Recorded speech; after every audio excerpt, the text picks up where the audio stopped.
beautiful people. Welcome back to Organizing an ADHD Brain, where the perfect place to start is right where you are. I'm your host, Megs Crawford. I'm a professional organizer, an ADHD coach, and a fellow work in progress. Because let's be honest, we're all work in progress. This season, season 3, we're talking about the messy middle. Not about the before, not about the after, but all of the stuff that comes in between. Because let's be honest, there's a lot of stuff that comes in between that perfect before and after picture. So let's jump right in. Hello. Welcome back. Or welcome if you're new here. This is a good place to start. I am recording this episode because I was thinking the other day, a couple weeks ago, I chatted with you about just getting started and allowing it to be easy and flexing your muscles. So then when does having an actual plan make sense? When does that work?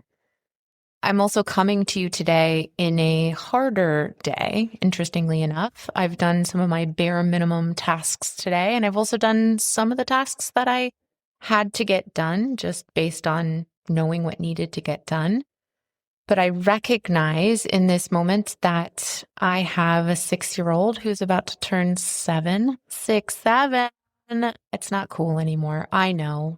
And I also have an 8-year-old who's about to turn 9, and smack dab in the middle, my husband and I are moving to a whole new house.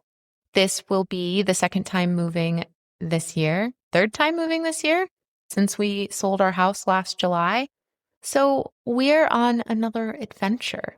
This time feels a little bit easier.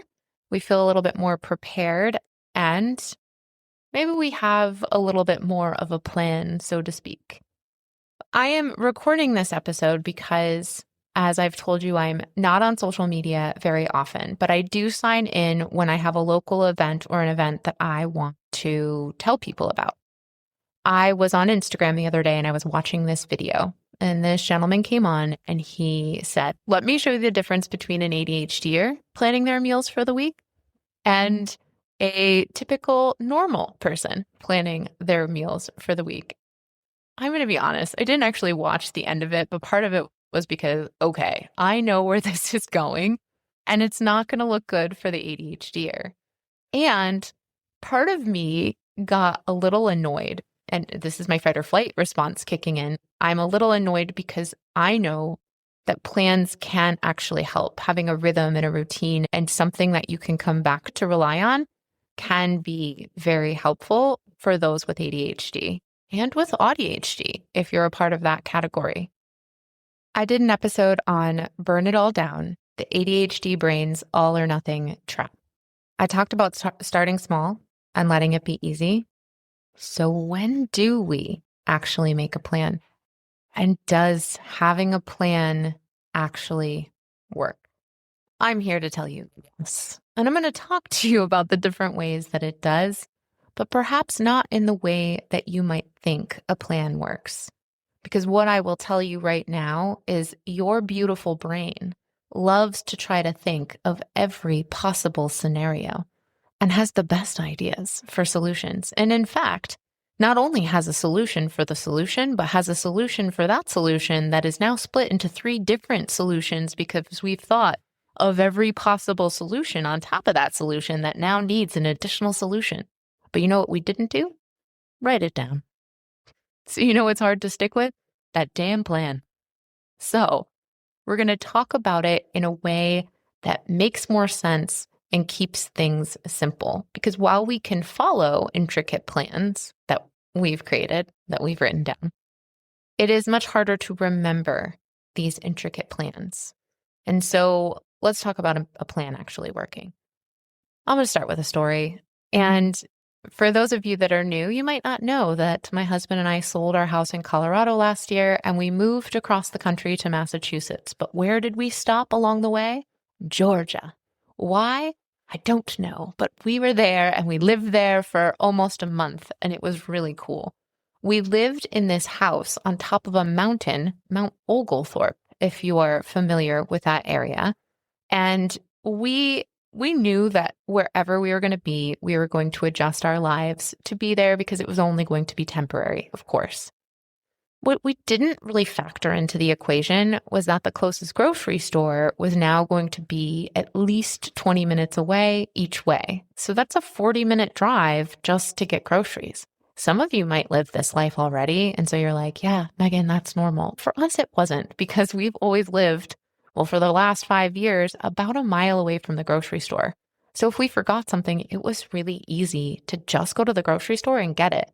The convenience and ease was right there. And we lived so close to like anything that would deliver. There was an Amazon delivery, Instacart would deliver anything. But where we were at the top of this mountain, not a lot of delivery. So what did we have to do? We had to make a plan. We had to start deciding what we wanted to eat each night and to have enough food throughout the week to not only feed ourselves, but to feed our kids. Yes, is this basic human things that we do when you have a family? Sure. But also, we were not used to meal planning. In fact, in this moment, we didn't call it meal planning. It's actually as if we were fooled into meal planning because we had to make a plan, because otherwise it would have been too inconvenient to run out of something. So it was interesting how I noticed that the inconvenience of life made sure that we got into a place that we managed that inconvenience in a way that we weren't as inconvenienced in life, because we knew we still wanted to live a life where we didn't run out of food and we had certain things that we wanted. That's a whole nother episode. I'd love to talk about the conveniences that we have now, and if it's honestly is helping or hindering our ADHD. There's stuff that helps it, there's stuff that hinders it, blah, blah, blah. So anyway, we continued to meal plan. Again, we didn't talk about what it actually meant to meal plan. We didn't think of it as meal planning. We just had to make a plan and stick with it. We didn't write it down. We just talked about it off the top of our heads, saying, this is what we want for this night. This is what we want for this night. We'll go out to eat for this night. And then the kids can eat this and this. And when we had family over, this is what we're going to do. And then we're going to do this on this occasion. All of this was just a conversation. And then it went something like, what are we having tonight? What was that plan? Oh, do you want to just do this tonight? And that's how it worked out. So then when we got to Massachusetts, we wanted to get into a place where we were meal planning. That was a goal of ours. We started talking about it more. And then one day we just did it. We were like, okay, it's Sunday. Let's figure out what we're going to do for the week. And this was through one of our transitions. My husband had gone through a period where he was not working. I am transitioning in my business. So there's always a fluctuation between what does my schedule look like this week? So we know at night it is too exhausting to try to think about what we're going to eat. And normally in that case, we were like, we're just going to eat out if we get to this point of exhaustion, because that feels like the easiest thing in the moment. And all we want to do is just eat and continue to live our lives. Another aspect of this was, previously, and even in this moment, we probably could have put it on a credit card and that would have been fine. We'll just think about it later, except now we're budgeting and we're tracking everything that we spend in a way that makes us really conscious about what we're doing. And we knew that we were not going to be eating out. In fact, eating out was significantly cut down because we knew we wanted to put our money in different places. Normal. That makes a ton of sense.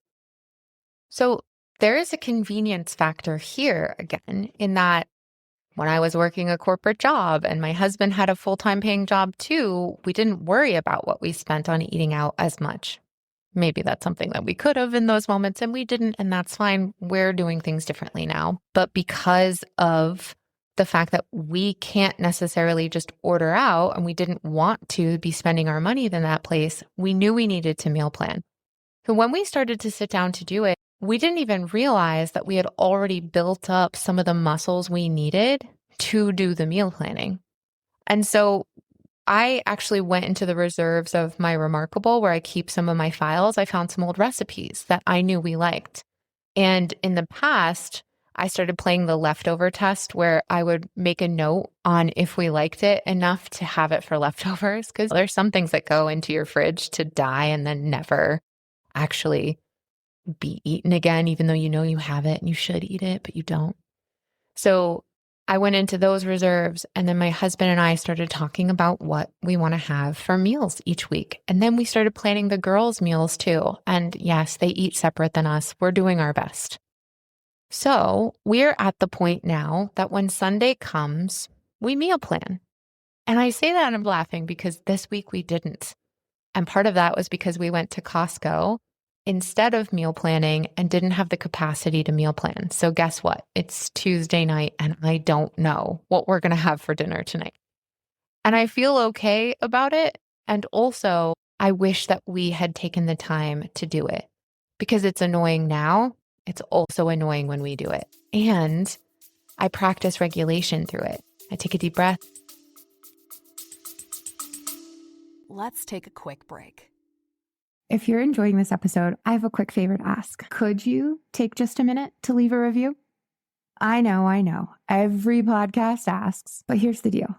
Your review helps other ADHD brains like ours find this show. Plus, reading them seriously makes my day. So if something in this episode has helped you, made you laugh, or even made you feel seen, let me know by leaving a quick review. Thanks for being here. I appreciate you more than you know. Now, back to the episode. We are safe to actually go and do this prep right now, even though it's ambiguous, even though the barrier there is that we don't know what life is handing us and there's a lot of things to figure out. So my executive function is, no, don't do this. My husband and I body double. We come to it together because it's just easier when we do it together. It doesn't feel like a task that we have to do alone. So having a plan each week allows us to live a life where we're not as overwhelmed on a regular basis. But it took us a really long time to get here. And in this case, we didn't come up with an elaborate plan to do it. We just started doing it the best we could with what we had without buying anything additional to add on top of it. And so I say that to say, as I talk about making a plan, it does not need to be something that you buy all of these color coordinated pens for, even if though you want to. It doesn't need to be something that you have stickers for, even if you want to. It doesn't mean you have to go and buy this acrylic Monday through Friday meal planning thing for your fridge, because that's not what's going to make you successful. The only thing that will help you continue to do this is to say that this is something that I want to do to help us live our lives a little bit more carefree with not as much thought during the week when we're already so exhausted. Last week, and I re-listened to the episode where I talked to Stephanie about self-care, I was like, meal planning is self-care. This is caring for ourselves during the week. That's so cool. It's not all that goes into this one thought process that makes the plan successful, but it is through coming back to it each time that makes it a little bit easier and allows us to get into it a little bit differently. Am I about to sell you a meal plan sheet that you can check off? Hell no. No. I don't want to. I don't want to actually at all, because each and every one of our process is going to be a little bit different. But what I will say is I created a space in my community on Circle where we talk about planning meals and like what's working, what's not working, where are you hitting barriers, what makes sense, what doesn't make sense. So I say that to say when it comes to making a plan, we want to, and sometimes making a plan gives us all the dopamine that is possible. But then because we've made it so intricately impossible to succeed at said plan, and we tend to look for what's wrong in everything instead of looking for what we actually did well, we don't come back to it. And then we think that we're failures. We think that, oh, there's ADHD, and this video that I watched about that guy just means that I can't actually meal plan with ADHD. So here's where I just want to say that the belief thing comes back into it tenfold. When you believe you can't actually make a change, then you're right. Because if you believe that ADHDers are just going to continue to fail at everything, then yeah, you're going to look for that evidence everywhere and you're going to find it. But if you believe that making small changes can add up and can build on one another to be this bigger change, then that is the belief that you need to keep going, to say, ooh, I didn't do it this week, but let me try again this next week and see what that looks like. Like just because my husband and I don't have a plan this week, even though I told you we've been having a plan, it doesn't mean that I've failed. It just means that this week was different. And we allowed this Costco trip to get in our way. We've done this a couple times where the weekend gets ahead of us and we're like, let's just do it Monday. We don't, because it's not part of something that we do. So we're trying to change something now into something that hasn't ever worked for us. And we need to come back to what does work for us. This is where plans help and routines and rhythms help, because when you change the rhythm and routine, that's another discomfort that you now have to address. Something else we tend to do a lot is hope for the best. We have this idea of having a meal plan, or we have this idea of having a more organized home, or we have this idea of being able to use our digital calendar. We have this idea of going outside and taking deep breaths. And then we forget, because there's all of these ideas competing for actual airtime in our head. So this is where a plan can help when we're more intentional about what we want, and when we start to notice where it's truly failing. So if over the next week you started to notice one or two things that really just weren't working for you, this is where you could put more intention and have a little bit more of a plan in your steps on a daily basis. Rewinding back to the episode I talked about 2 weeks ago, when you're flexing and just doing these little activities in little spaces and allowing it to be easy, you naturally then just start to notice all of these things that have either been put away in different places, these things that you didn't even realize you had anymore, or you start to notice where things aren't necessarily working. Like, oh, I keep trying this and this is not working, or I keep reacting in this way and it's not working. And this is where noticing and regulation, like coming back to your conscious brain and saying, how can I respond to this instead of react? How can I respond to my environment in a different way? And this is where truly having a plan makes a difference. Let's talk about what the definition of a plan is, because just because we have ADHD doesn't mean we can't make a plan, but this is what a plan is. And I literally typed into Google plan definition, and this is what it is. A plan is a detailed, actionable method, program, or design formulated beforehand to achieve a specific goal, intention, or objective. It acts as a guide for action, often covering procedures, timing, and resources. It can also refer to a diagram, drawing, or plan view of a structure. Amazing. So having a plan sounds really exciting. And when you finally sit down to make that plan, ooh, is it exciting? Oh, and you have all the dopamine. You're like, this is it. I'm a changed person now. I can do things that I never thought possible. Wow. Amazing. And then you forget about it, or you didn't write it down, or it's in, I don't know, one of your AI modalities that you've created this plan with, and it's not actually solidified or secured somewhere. There's nothing wrong with that. You can always come back to it. But when you start to notice what's not working, you can come up with a plan or an idea of what you want to change. And so this is where we come to one of my favorite things to talk about, and it is, what do you want? What do you want in life? What is it that you want? Not what is it that Instagram wants, or your best friend, or your mom, or your dad, or your sister, or your brother, or your acquaintances. What do you want? I'm going to come back to the meal plan for just a second. This is not an episode about meal planning, but now it is, apparently. Do you want to not have to think about the meals during the week? Cool. Okay. So this is where we start to just back it up. So in order to have a plan for meals each week. I'm actually going to write this down as I do it because this is how I plan some of the things that I do. And I'm pulling in some of my project management experience by thinking about what I want. I want to have a general idea for what we're eating each week. Okay. I want it to be realistic and I want to believe that it's possible. So what do I need to do in order to get there? Okay. I need to actually go to the grocery store. I need to make a list of what we need. I also have to make a list what we're eating. I have to consider some of the regular items that we get. And I also need to take a look at what we're doing each week. So girls have dance on Thursday. I have singing on Wednesday.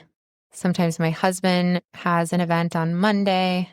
And then into the weekends, we like to keep those kind of loosey-goosey, if you will, depending on how much we prep for food. I don't actually want to prep meals in the way that I'm like have them in the fridge ready to go. My meal prep just means that I know what I'm having each week and I have it in the fridge by Sunday. And that I have creamer for my coffee and that I have something for myself to eat for lunch. Like even if it's a protein bar, I know that there's something that I can go and grab that is not something that is unhealthy, or a cheese stick because I tend to love to eat cheese sticks because they're easy and yay, protein. So with all of that involved, what's one thing I could do today to help me get there? So we didn't meal plan this week. So if I think about what today looks like, I could ask my husband if he wants to sit down and talk about what we want to do for the rest of the week. We also have a birthday party on Saturday. And so that's something that we have to take into consideration. It's a great first step. So what I'm doing here is thinking about what I want, and then I'm breaking it up into steps. And then I'm thinking about what's the smallest thing I could do today to take a step toward getting to that overall goal. Now, that's just a meal plan every week or understanding what we're having. I said a general idea. And that's really what I want, because as this plan comes up, there are days where my husband will get home and he's planned to make us like this elaborate meal because he loves to cook and he loves to create delicious extravaganzas, if you will. And it will come a time where he's just so exhausted that I actually have to encourage him to pick one of the easier things. I know that we were planning on having sandwiches on Thursday, but what if we had those tonight instead? Because you actually have a little bit more free space in your brain to do this more elaborate meal on that day versus this day. So we get to play around with things a little bit more, even though we've made a plan. Right? The plans are meant to be malleable and meant to be something that's incorporated into our life to change and to play around with and to see what works and what doesn't, because we don't actually know what works for our family. We only see what might be working for other people. Start here. Use what I'm doing to chew on it a little bit and use it as food for thought in your brain to say, oh, that wouldn't work here, but you know what would work? That's what I want you to do. Take it with you and make it your own. Figure out how to mold this into what you want, because that's what all of these ideas and podcasts are for, is for you to make it your own and to truly get there in what makes sense for you. Side note, as a coach, I have a framework and I have a way that I teach people to get from point A to point B, right? And like we talk about what point B actually means, all of that stuff, but every single client I have is completely different. And the things that I teach them are the things that they need in those moments. They are not like, oh, I know we need to talk about boundaries this week, but this week we're going to talk about all or nothing. Like it all adds up. But if you're needing something, I'm going to come to you and I'm going to tell you these things. And then I'm going to ask you questions to help you understand how to start to navigate yourself out of it. And it's with baby steps. Okay. Now, a plan comes in real handy too when you actually set an intention. When are you going to take some action toward this? And how are you going to externalize it from your brain to put it in a space that you're going to see it again? Not in a space that's going to overwhelm you, not in a space where like you might see it every day for a week and then forget that it ever existed, but where could you put it so it's something that does become your next step, and understanding how you can take that small manageable step that we talked about last week, right? And say like, how could I put that in front of me? So right now, I just talked to you about how I'd really like to set an intention to talk to my husband about what we want to do for meals for the rest of the week. I could say that all day and he might help me edit my podcast, but if we don't do anything about it, it's going to go away. And that's normal. That's just real life. And part of regulation is coming back and saying, oh, it's actually okay that I have a thought that's the greatest thought in the entire world, and then it leaves and I never think about it again. That's okay. I'm going to take a deep breath. It's okay that I let some of these thoughts go, because the ones that come up again, the ones I write down, the ones I do make space for, do matter. And that's what makes sense in my life right now. So I am going to set an intention and I'm going to text my husband right now. He's in the other room. Would you like to sit down and talk about what we're having for meals for the rest of the week? Cool. Side note, I don't know if you know this, but on at least an Apple iPhone, you can schedule your texts. So I will sometimes do that to my husband, but then sometimes I'll have him do that with me. If I have something on my brain that I can't get off it, you can't schedule text to yourself. I've tried. So if you know a workaround, let me know. But he will send me a text for the next morning to arrive at, say, 6:30 a.m. when I know I'm going to be at my phone and I can see it. Okay, he's already responded. He said, sure, let me see what time. So the next part of setting an intention, so I have a buddy that I'm doing this with. So what time are you actually going to do it? Cool. Figure that out. Find a time. What makes sense for your brain? Normally, the end of the day, not the greatest time for us to be meal planning. My brain is so tired at the end of the day, and that's because I have trained myself to get up earlier. He says 5:30. I say that works. What's going to help us remember? What is going to remind us that we want to do this? Probably that we don't have anything planned for dinner, so that's going to help us. But now I'm getting in front of the forgetting about it by just setting that small intention. So this small step helps us get to this grander plan. So having a plan is really cool if you just have an idea of where you want to get to and you trace it all the way back and just say, what's one thing I could do today? Is it literally just having one meal planned each week? Okay, celebrate. What is it? And come back to it. Come back to that. Celebrate these little wins, because that is proof that you're doing it. That's it.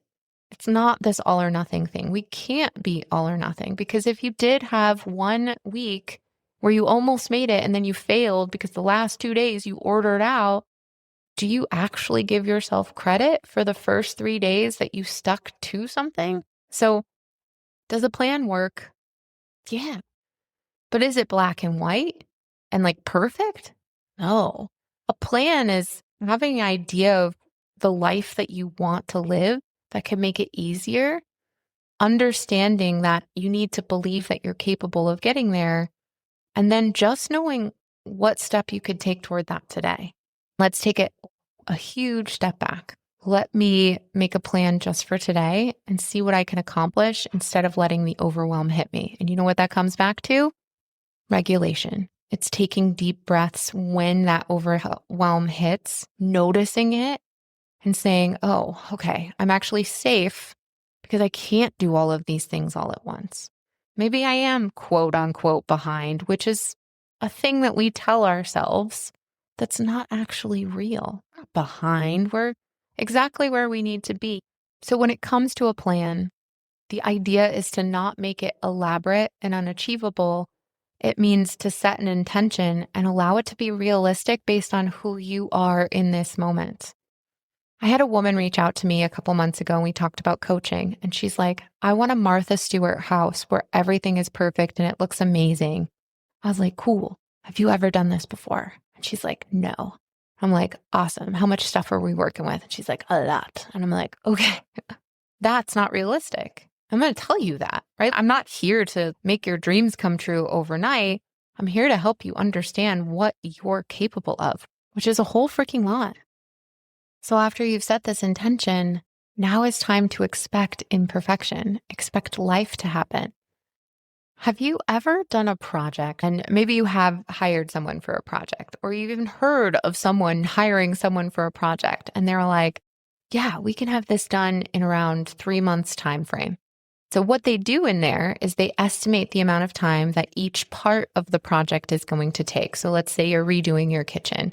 You are going to rip out everything. How long is demolition going to take? Cool. That involves having someone deliver a dumpster so that you can get all the stuff hauled away. And then you actually have to get the stuff hauled away. But if there's a delay in there at all of that stuff is factored in, maybe like a couple days delay. So this is the estimate of when this is going to happen. But what happens in there is life. Most of the time when you hear about a project having a completion date, you then hear about all of the delays along the way, all of the things that happen that have to be managed and communicated on and kept up to date. And like things are changing all the time. And so the plans are amazing, but just like in a project where you have like big construction things happening or any other project when you're building an app or things like that, there are so many moving parts that you don't take into consideration until the project is actually in motion. But only by taking action do you start to see what's actually possible, and you start to see the things that you couldn't have possibly thought of beforehand. And that's one of the things that we get caught up on too, is like we want to be able to think of everything and you just can't. The more experience you have, the more you will be able to predict certain things happening. And that will actually help you start to do things instead of put it off. Like I had just mentioned, my husband and I putting it off till Monday, we know that that does not work for us unless we set an intention to actually do it. So the next time we say, let's wait until Monday, what do I need to do? I need to say when. And like, how can we remember? Because otherwise it's just a good intention that's going to be out of my head the next day. Doesn't mean that I don't want to do it. It does not mean I'm lazy. It just means that I forgot about it. And there was nothing in my brain that was like, hey, remember that thing that you said you were going to do? Now you've got 80 other things you're doing? Okay. Yeah, of course I'm not going to pull that back up until meal time comes and I'm too tired to think about anything else. These plans also help on your very worst days.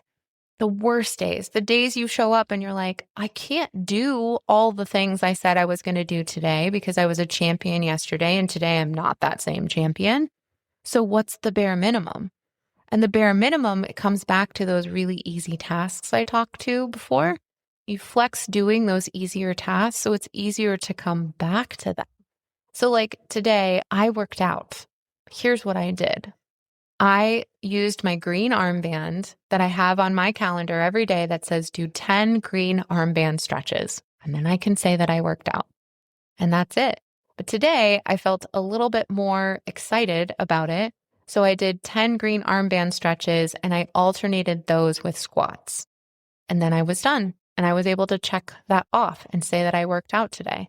And I also went and walked around a ton. We went on a family field trip to see baby animals at a local village. That was really exciting. Something else I did today was do a load of laundry. I talked about last time how it can be really difficult for me to get started with the laundry, but then once I do, I'm in it. But I like to do one load a day, dry it, and then my husband folds it and puts it away. So we've got a little bit of a rhythm, a little bit of a method here. And guess what? Sometimes I don't do the laundry and sometimes he doesn't fold it. So sometimes it piles up on his end. Sometimes it piles up on my end, but we still have a rhythm and a flow to come back to whenever days hit us where we're so exhausted, and we're allowed to put it off because we know we have something to come back to the next day. And so plans are really awesome if you allow them to be flexible and allow them to be a thing that gets you back on rhythm. It just allows you to come back to something that could work for you versus saying, oh my gosh, I didn't do it today, I'm the worst. Because that's where we really get off. Of course you didn't do it today because this happened and this, there's all of the evidence is there.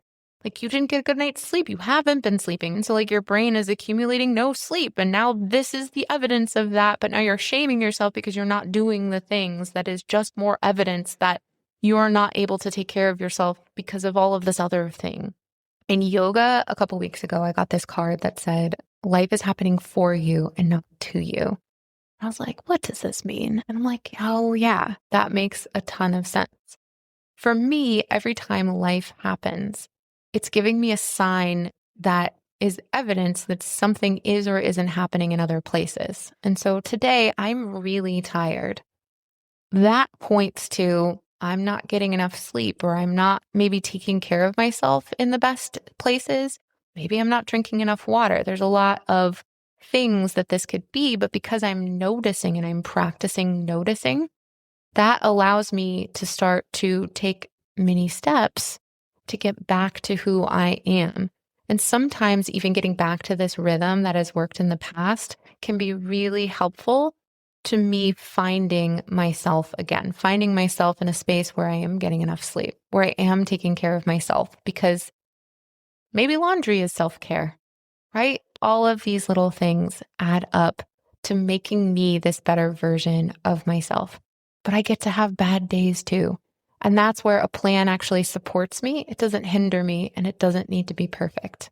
So I would encourage you to take this with you and share with me what you want your plan to be. What does this inspire you to do? I'm curious your thoughts, hearing how a plan could or could not work for you based on this episode.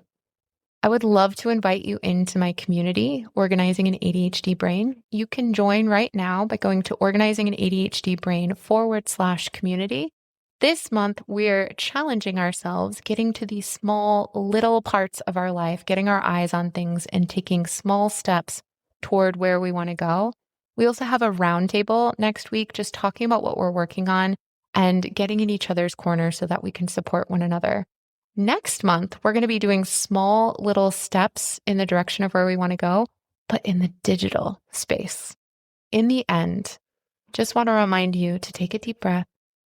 While it's sometimes scary to look at these things from a new and different perspective and to do things that are on our non-preferred task list, you are actually safe to do them. Even if everyone out there says it's not enough dopamine and we're more creative than that, we still have to be adults at the same time. And so come be a part of community who are also adults trying to do the things, but we also want to live our lives in joy as well. As you continue to hear in this season, life is a messy middle. Through those messy middles, if you will, you do have periods where you start to prove to yourself all of the really cool freaking things you can do. And then you just get to build on it. The more you come back to yourself and remind yourself you're safe to do these things, you're safe to put things off for a moment, the things that don't matter as much right now, the more you actually accomplish.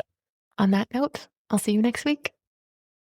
Thanks so much for listening to Organizing an ADHD Brain. Just remember, I am not a doctor or a mental health professional. Everything I share here comes from my own lived experiences or my professional experience coaching other ADHD humans. If you need medical or mental health advice, please reach out to a licensed medical professional. What you hear on this podcast is for support and education, and how you use the information is completely up to you. For more resources, free downloads, and different ways to work with me, whether through coaching or the community, please go to organizinganadhdbrain.com. And don't forget, the perfect place to start is right where you are.